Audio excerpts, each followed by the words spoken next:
Good afternoon, friends. I am Sharad Goyal, legal officer with Ms.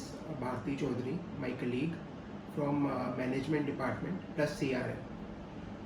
In this video, we will discuss who can file a complaint, through whom can one file a complaint, and what types of reliefs can be claimed in a complaint, and what the complainant would get by claiming that relief.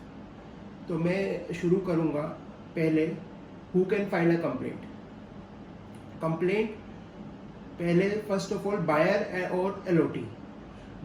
और allottee can file a complaint under section 31 rule 28 of the act for delay possession charges. Basically ये video उनके लिए है जो advocates higher नहीं करना चाहते या किसी भी कारण की वजह से. तो इस वीडियो को देख के आप अपनी कंप्लेंट खुद भी बना सकते हैं, ड्राफ्ट कर सकते हैं. मैं आपको सारे रूल्स एंड रेगुलेशंस बताऊंगा जिसके अंदर आप कंप्लेंट ड्राफ्ट कर सकते हैं. बायर और allottee can file it in section 31 read with rule 28 of the act, and for refund you can file it under section 31 read with rule 29 of the act. तो ये सेक्शन 31 और rule 28 and section 31 rule 29 of the act है for delay possession charges and refund respectively. ये आपको act site पे मिल जाएगा और rules भी साइट पे मिल जाएंगे. वहां से section 31 rule 28 for delay position charges and section 31 read with rule 29 for refund आप पढ़ सकते हैं. सेकेंडली, बिल्डर और promoter can also file a complaint in RERA for delay in payments and for asking the allottee to take the position of the unit. So ये नहीं है कि RERA में सिर्फ एलओटी और बायर ही कंप्लेंट फाइल कर सकता है, बिल्डर भी आ सकता है कंप्लेंट फाइल करने के लिए. अगर कोई डिले इन पेमेंट्स हो, अगर बायर कोई पेमेंट में डिले कर रहा है या पोजीशन नहीं ले रहा है अनजस्टिफिकेटली, वो किस आप सेक्शन में क्लेम कर सकते हैं. बिल्डर किस सेक्शन में आ सकता है रेरा में, वो है for violation of section 19 clause 6 clause 7 for delay in payments. अगर कोई भी एलओटी अगर पेमेंट नहीं दे रहा है तो उसके डिले के लिए buyer can come under 19 clause 6 clause 7 in RERA asking him to clear the outstanding dues. And in 19 clause 10 he can ask the buyer और allottee to take the possession of the property. अगर buyer allottee builder के offer देने के बाद भी position नहीं लेता है तो builder can ask the allottee under section 19 clause 10 to take the position of the property. These are the two things in who can file a complaint. Secondly, we will discuss through whom one can file a complaint. You can file a complaint through an advocate. Advocate के आप engage करके वकालतनामा लगा के file कर ही सकते हैं. Secondly, you can file a complaint yourself also and you can plead your case yourself also in person. RERA में ये ज़रूरी नहीं है कि आप एडवोकेट एंगेज करेंगे ही करेंगे, आप खुद भी अपनी कंप्लेंट बना के फाइल कर सकते हैं. उसके लिए एक आपको वैलिड आईडी प्रूफ लगाना पड़ेगा अपनी कंप्लेंट के साथ, आधार कार्ड और एज आइडेंटिटी प्रूफ और अदर फॉर्मेलिटीज. और you can file a complaint through an authorised person by giving him power of attorney. उसके साथ आपको document of power of attorney लगाना पड़ेगा. ठीक है, ये तो हो गया who can through whom you can file a complaint. Thirdly, under what provisions relief can be claimed and granted by RERA. RERA 3 तरह के रिलीफ ग्रांट कर सकता है. One is delay possession charges. Delay possession charges can be granted for contravention of section 11 clause 4 clause A red with rule 28 clause 2. मैं फिर repeat करूंगा. Delay position charges can be granted for contravention of section 11 clause 4 clause A red with rule 28 clause 2 of the act.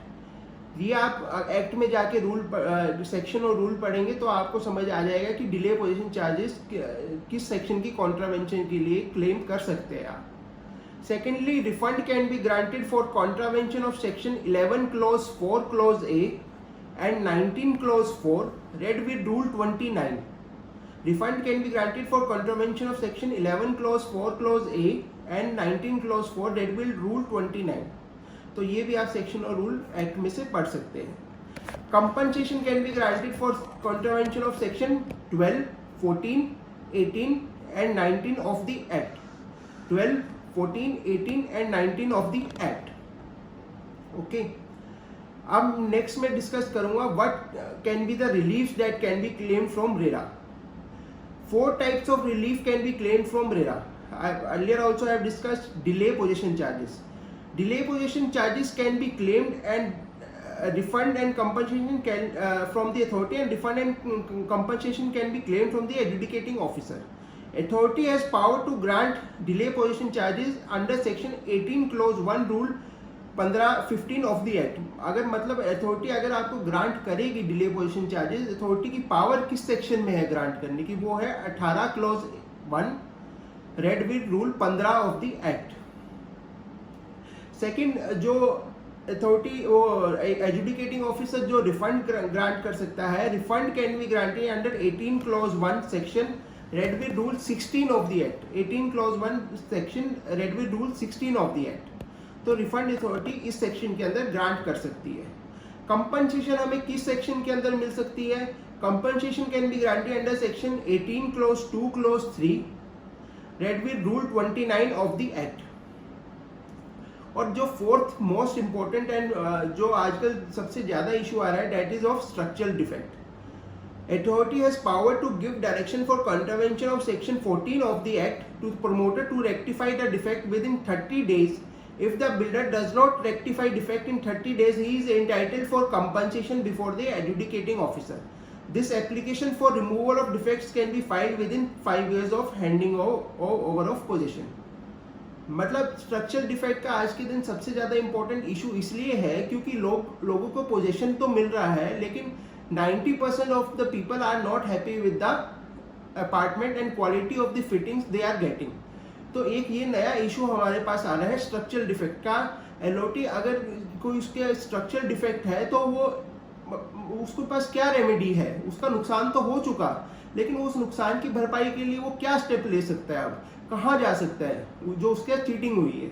तो उस structural defect cheating के लिए section 14 of the RERA act specifically deal करता है structural defect के लिए, जो कि अथॉरिटी 30 डेज में बिल्डर को ऑर्डर कर सकती है रेक्टिफाई करने के लिए. और अगर वो रेक्टिफाई नहीं करता है तो आप कंपनसेशन के लिए एडजुडिकेटिंग ऑफिसर के पास एप्लीकेशन लगा सकते हैं. तो और इस स्ट्रक्चरल डिफेक्ट के लिए मैं अपने नेक्स्ट वीडियो में और सेक्शन 14 डिटेल में डिस्कस भी करूंगा.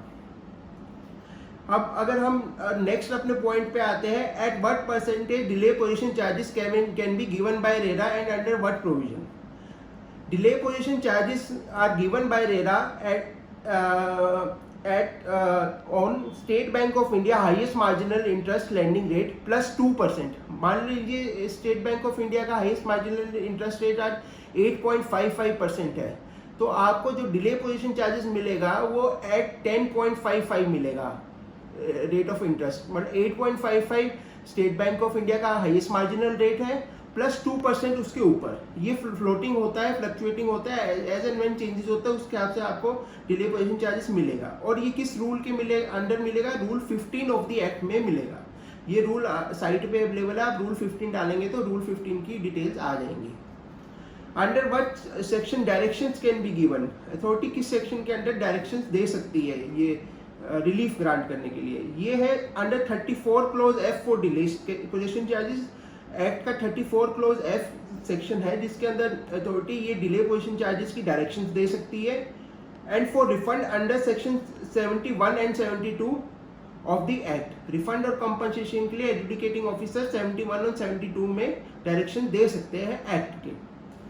इस सब के लिए आप ज्यादा समझने के लिए एक केस पढ़ सकते हैं, miss Simmi Sikka versus MRNGF limited. ये ऑनरेबल अथॉरिटी का ही डिसाइडेड केस है. कंप्लेंट नंबर है 7 of 2008 and date of decision है 21 अगस्त 2018. ये आप गूगल करेंगे तो आपको गूगल पे मिल जाएगा. इससे पढ़ के आपको अथॉरिटी के जुरिस्डिक्शन के बारे में और क्लियर हो जाएगा. मैं आपसे ये डॉक्यूमेंट भी शेयर करूंगा जिसमें ये मैंने इंफॉर्मेशन लिखी हुई है.